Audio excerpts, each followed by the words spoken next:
یەکژێ باژارên herî dewlemendên Iraqê û Herêma Kurdistanê Kerkûk e. Kerkûk bajarê zêrê reş. Xelkê wê ji pirsgirêkan dinale. Ya herî sereke jî pirsgirêkan nîştecêbûnê ye. Îro li Kerkûkê em ê hewl bidin dîvçûnekê bikin bû yek ji projeyên nîştecêbûnê. Em ê hewl bidin gel aliyên peywendîdar gel kompanyayê axaftinên xelkê dê bînin berçav û dê çareseriyekê jê re bibînî.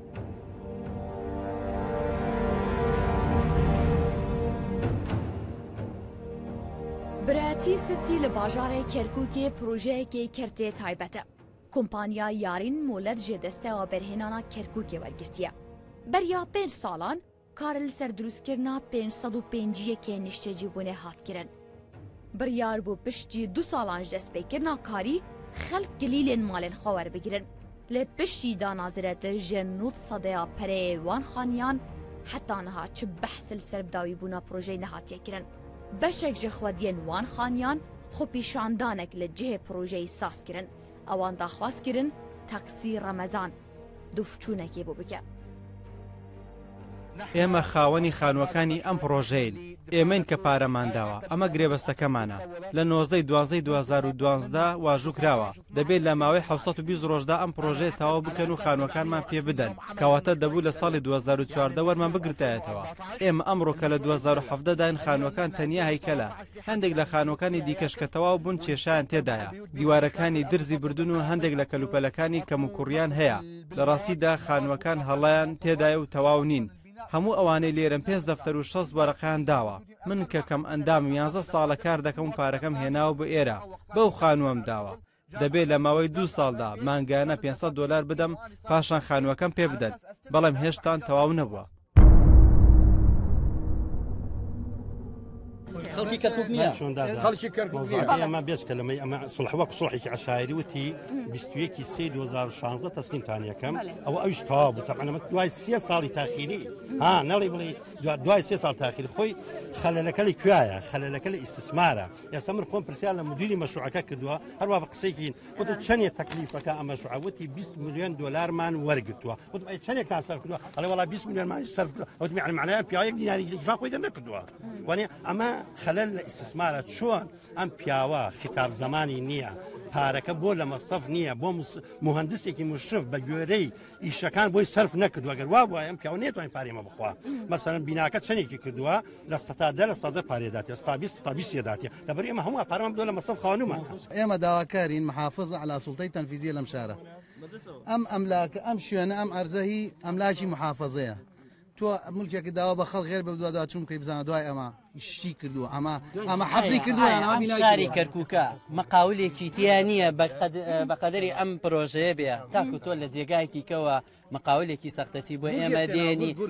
یعنی ئەم هەموو مەقاولێتی ئەو هەموو پرۆژە جوانە تەواو بوو ئەمە دوم پرۆژە بوو لە کەرکووکە کە دەستی پێ کرد بەڵام دوای ئەمە 50 پرۆژەی زیاتر تەواو بوو ئەم پرۆژە بۆ لە جێی خۆیان مایەوە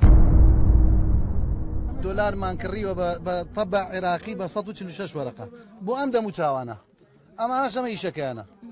آخر یعنی دەبوایە چەند پارە بدەن پێش تەسلیمکردن و من ساڵێکە بێ وەرم گرتایەتەوە بەڵام چەند پارەیە هەموو دەفتەرونیوە کە یەک خەروو بە چەندە 7 دەفتەرە یەقاتەکان 7 دەفتەرە لە 5 دەفتەرەوە بۆ 6 دەفتەر دراوە ئێمە خۆمان 6 خانوومانەیە 6 دەفتەرماندادا خەسی و 6 دەفتەرمان داوە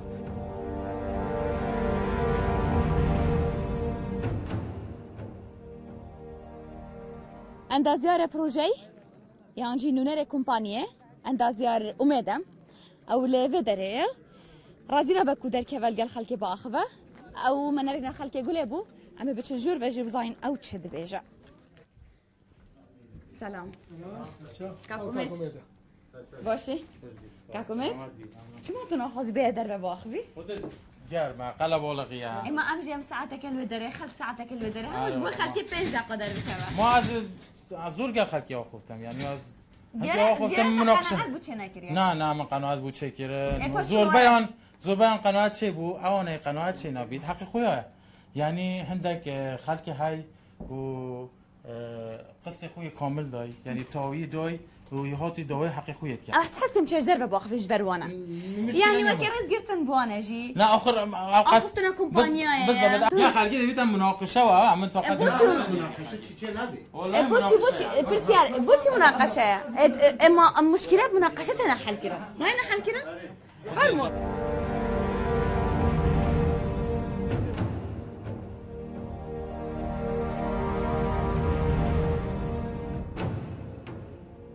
هاوريان اما كاكوميدا بلا كاكوميد او كاكوميدا كذا وعدي بأي داوا وتي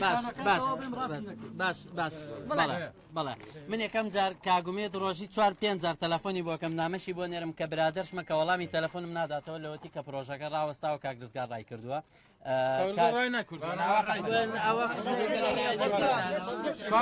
بڕۆنە محافزە بڵێن پێش سێ ڕۆژ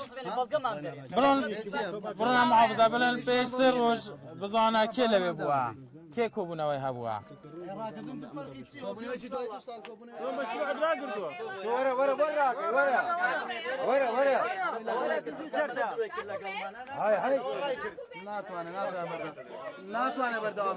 كاكوميد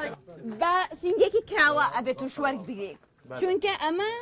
پێش قەیران بوو بڕیار بوو ئەمانە وەربگرن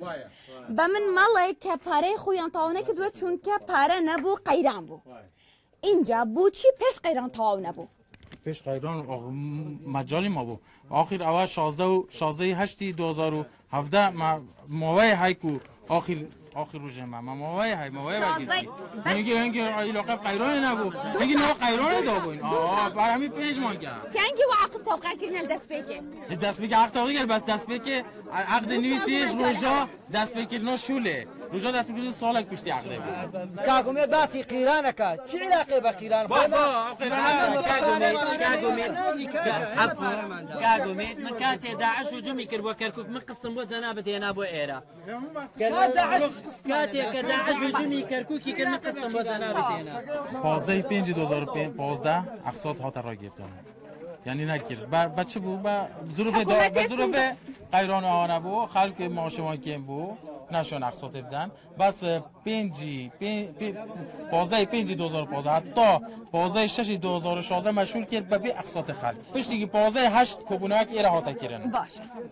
کو 21/3/2016 مشارکت خلاص کرد نه 2017 بله مشارکت خلاص کرد 15/8/2016 ما کوبوناک 21/3 مقابل خلاص کرد شرطه که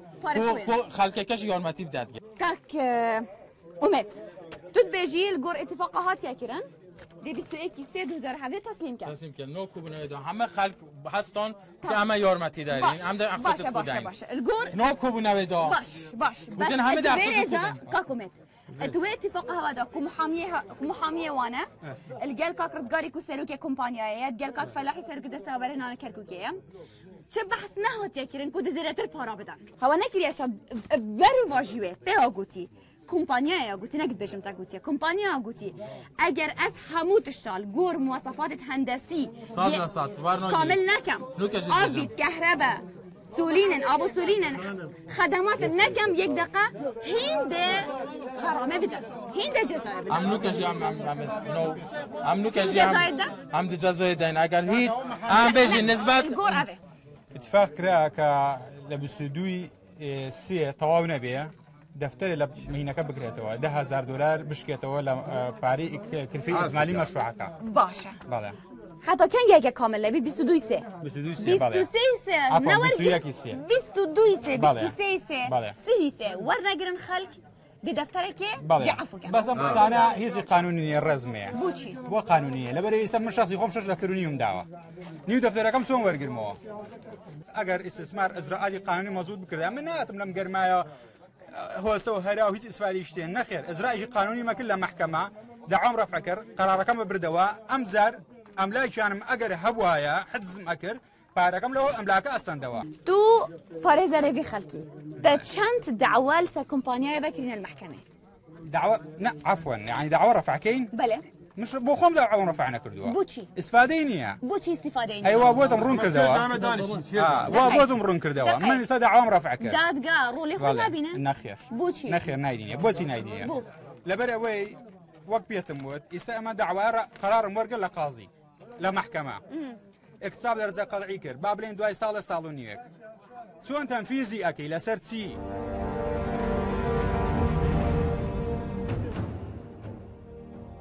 کۆبوونەوە کازێکردن ما بین مدیر شریکە و پارێزگای کەرکووکێ و مدیر استثمار کاکفەلا و کۆبوونەوە کاتێکردن جنابی پارێزگاریش کوتە صاحب شرکێک و دەبی زودترین وەخت یعنی شولەکە خلاص کە مەشروعەکە تەواوی بێت و ئەو خەڵکەژی سودمان بیتن صاحب شرکەش وعد دا بە زودترین کات دەست شولەکەتەوە خی بە زودترین کات ئەو ڕۆژانە مقاولێکی گە صاحب شەریکە پێکوە یە دۆنیشتنت کردی گەشتە تەوافقە بەزی مۆی هەموو عقد بینی یەک و دو گرێدەن و دەست شولەکە کەنگی عقدە گرێدە ئەو ڕۆژە زۆر نەمایە زۆر بۆ هەفتەی آینده هەفتەیە باش هەگە عقدتان تەوقعکردین کەنگی دەست شولی بێت هەر ڕۆژە باشترە ئەلۆ کاک فەلاح چوونێ باشی زۆر سپاس دەکەم سەرۆکی دەستەیەوە بەرهێنانە کەرکووکێ فەلاح بەزاز بە هەنجەتا کو لە هەولێرەیە و نە لە کەرکووکەیە لە جێ خۆپیشاندانێ ئامادە نەبوو لێ تاکسی ڕەمەزان بە تەلەفونێ ئانید ناف خۆپیشاندەراندا گلەیەن خەلکی گەهاندنێ کاک فەلاح لێرە خەڵک گلەی لەوەکەن کە خەتای ئیستیسمارە و تا ئێستا ئیجرات لەو گەڵ ئەو کۆمپانیایە وەری نەگرتووە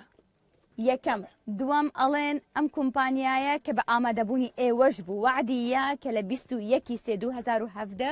ئاخر مەوعد ببوو تەسلیمکردن و ئیشکردن و تا ئێستا ئەمەش نەکراوە و من هاتوومە خۆم بە چاوی خۆم بینیوە چ وێرانیەکەم خانوانەتیان ئێوە وەکو دەستەی ئیستیسمار چیتان هەیە طبعا زۆربەی ئەو خەڵکانە لەسەر حەقن ئێمەیان هاتووە زانیویانە ڕاستەڵێ خۆی مثلەن کاگرێدی شێوەیەکە وەختە کە بە نوێنەری ئەو جەماعەتێ تر ئێمە تقریبا هەشتی 2016 دانیشتین لەگەڵیان مجموعەیەک ئەو مجموعانەیەکە ئیشە لەگەڵتان هاتووە دەیڵێن من دانیشتم لەگەڵیان و هەروەها مستثمرەکەش لەگەڵیان بوو ڕاستەی خەڵکەکانش لەوێبوون و خەڵکەکەش لەوێ ئێمە ئیتفاقێکمان کرد لەگەڵیان ئێمە لە مانگی هەشتی 2016 دانیشتین لەگەڵیان و کەوتینە ئیتفاقێک کە ئەگەر 21/3/2017 ئەم پرۆژە نەکرا ئەوەی کەوا $60,000 داوە $10,000 لێداشت ئەوەی $50,000 داوە $5,000 لێداشت طبعا ئەمە بەنووسراو لەلای ڕاستە خۆم بینیم ڕاستە ئەوانە هەیە باشە بەڵام ئێوە ئەڵێن ئێوە لەناو کتابەکەتان لەناو ئەو ئیتیفاقەتان وتووە ئەبێت تەواو ببێ تەواو نەبووە ئەگەر وانە بووە بێ شەریکە غەرامەدا تمام ئەوەی $60,000 داوە ئەمە کرا ئەوەی مثلا کە نەکراوە ئەکرێت کەی ئەکرێ ئێمە حتا هەفتەی پێشوو سێشەمی پێشوو ڕاستی لەگەڵ نەما لەگەڵ ساحەبی کۆمپانیاکە کە کاک ڕزگارە دانیشت جەماعەتی تریشان لەگەڵ بوو شان لەگەڵ بوو و پێش ئەوەش لەگەڵ نوێنەری خەڵکەکە چینە لای جەنابی مەحافظ بەڵێ ئەوان راسي وعد يعني كموضوع كي يعني اول شيء يعني لو عليه مثلا وحفتين ودروج نافع او خوكك مثلا احداث اشكاوى او زور كلام يعني سواء مثلا باشا راسي من يعني اوان اوان بس الاجراءات فكره السر لەسەر مستثمر ئێمە ئیجراءاتمان کردووە. جە باشە ئێوە چه ئیجراءاتان لەگەڵ کۆمپانیا وەرگرتووە کاک فەلاح؟ ئیجراءاتەکە ئەوەیە قانونم خۆ ئەتوانی مۆڵەتەکەی ئۆکێ.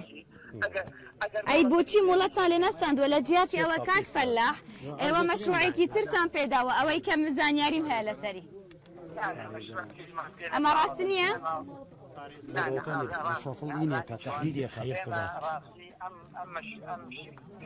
چونکە لە بیدایە و باشی کرد ڕاستی وعدمان داوتمان ئەگەر باشی نیشکەی ئەوە ئەتوانی مەشروعی تر بێت بەس لەبەر ئەوەی کەوا شکردی هاوت ئێمەش ئەو مەشروعی نابێت چۆن ئێوە چۆن ڕێو شوێن ئەگرنە بە من مەڵن ئەتوانین ئەمە بکەین و ئەتوانین ئەمە بکەین بە من بەڵن ئێوە چی ئەکەن؟ یەک دقە ئێمە دوای ئەوەی کەوا کە مستثمرێکی تازەی هاورد لەگەڵ شەراکەی کرد ئیشی کرد ئەوە ئیشەکان ئەڕواتە بێوە ئەمەیەک ئەگەر هەر نەبوو ئەوە مۆڵەتەکەی لێتێنین ئێمە شێکێکە بین لەو ئێمە چاوەڕێیەکەین کەوا چونکەوە بەهێنەرێکی دیدی هاورد بەڵێ دوایەوەی کەوا لەگەڵمان دانیشت ئەمە یەک ئەگەر هەر نەیوە هاورد و ئەگەر زانیمان هەر درۆکە ئەوە ئەو پیشاندەرانی کەوا لەوێن ئێمەش لەگەڵیان بۆ مەحکەمە بۆ ئەوەی کەوا حەقە. باشە ئێوە سەقفێکی زەمانیتان بوو ئەو کۆمپانیایە بۆ ئەم کۆمپانیایە داناوە تاکو لەگەڵ ئەو شەریکی تر خۆی ئیش بکە سەقفێکی زەمانی هەیە؟ حاليا لك الجودان حاليا يعني الدنيا وكذا وانا لك الجودان وهو كواحد او وقت كفاني مع هر شيء سمعتينا كده او وقت انا مشغول مع لقد خد شان باشا ايوه لقوتو بيجدان ايوه لبيني خوتان لحلاني حكوميه وتشان روج بو ام بلين دردانين بو ام مقاوله ام مستثمره دانين ام شيء كواحد سائل كباسي كم سيشمون بيشوفوا او حفتين تقريبا نبغى حفتين اما تشاوروا يعني كاين كوابين همشان اتفاق بكن او بصير او يعني ما يعني هاوريان استا كومبانيا شوالي كاك فلاح شوالي حفتي داهاتو بين هردو شركه تازه اتفاق كريه كومبانياش على دواي اتفاقك وعقدك بيك روج دواي او دز بايشكن خب شاندان لبرامبر این استثمار يمكن كاك فلاح اما خلقي عليه دينا بردم كاك فلاح بربرسياره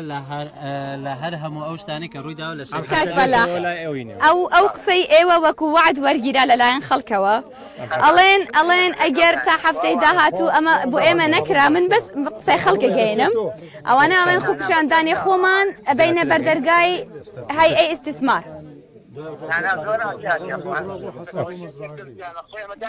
شكواش تقديمك ام حفتي لغينا زاهو تضيع عليك مفتش عام مفتش عام نزاهو مفتش عام بغداد